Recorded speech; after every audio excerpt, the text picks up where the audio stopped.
With me is Secretary of State of Poland. So welcome to WION. It's great to have you here in Delhi. My first question to you is, how do you see India-Polish relationship?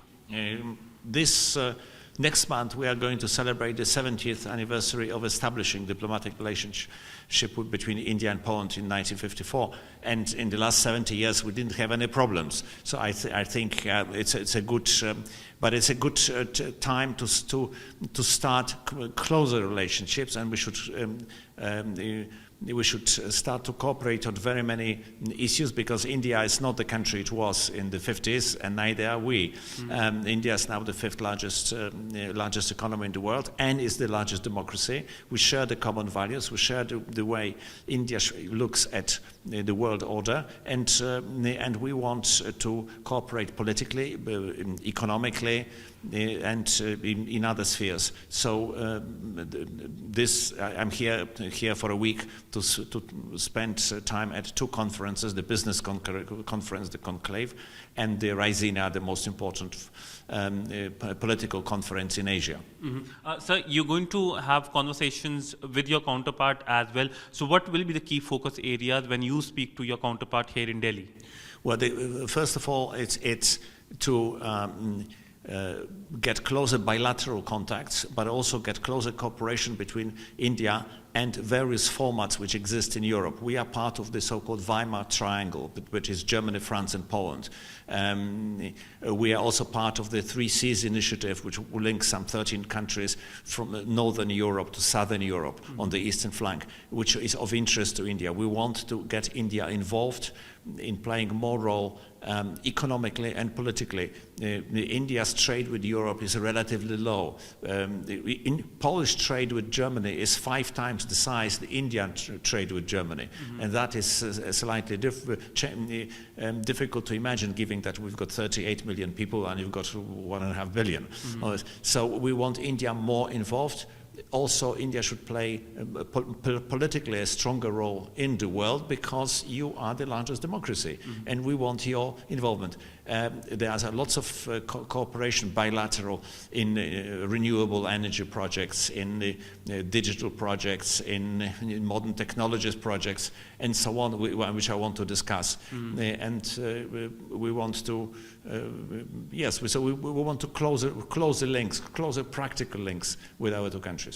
How much will there be conversation on the situation around your country? We have seen the conflict, which has continued. In fact, 2-year anniversary is going to come later this week. So how much that will dominate your conversation with your Indian counterpart? I'm asking this because India does have good relationship with Russia.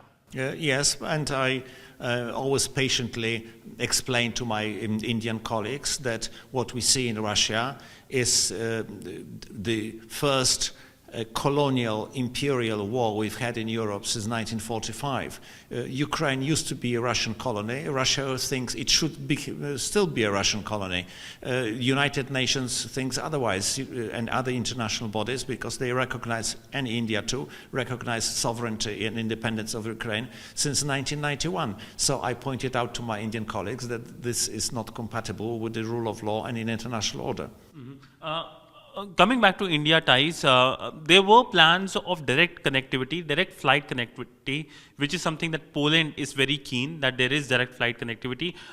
Any crystal gazing as to when it will going to start, and have you reached out to your Indian side, given now that COVID is far behind us? Well, I mean, the direct flights, we have direct flights from New Delhi to Warsaw and back. We would like to increase the number of flights. India is a huge country, so we would like to fly to other cities, probably to Mumbai and somewhere else.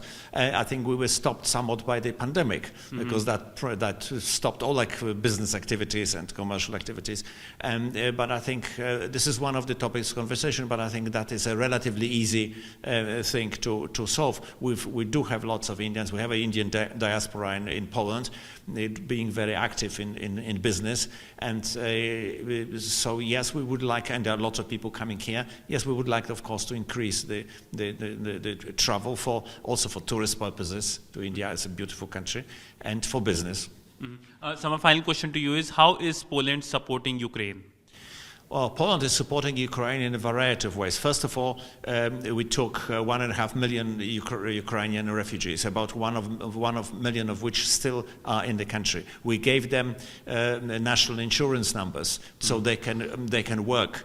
They've got health insurance, so they can go to hospital without paying anything. They've got children taken care of at schools. We've created schools.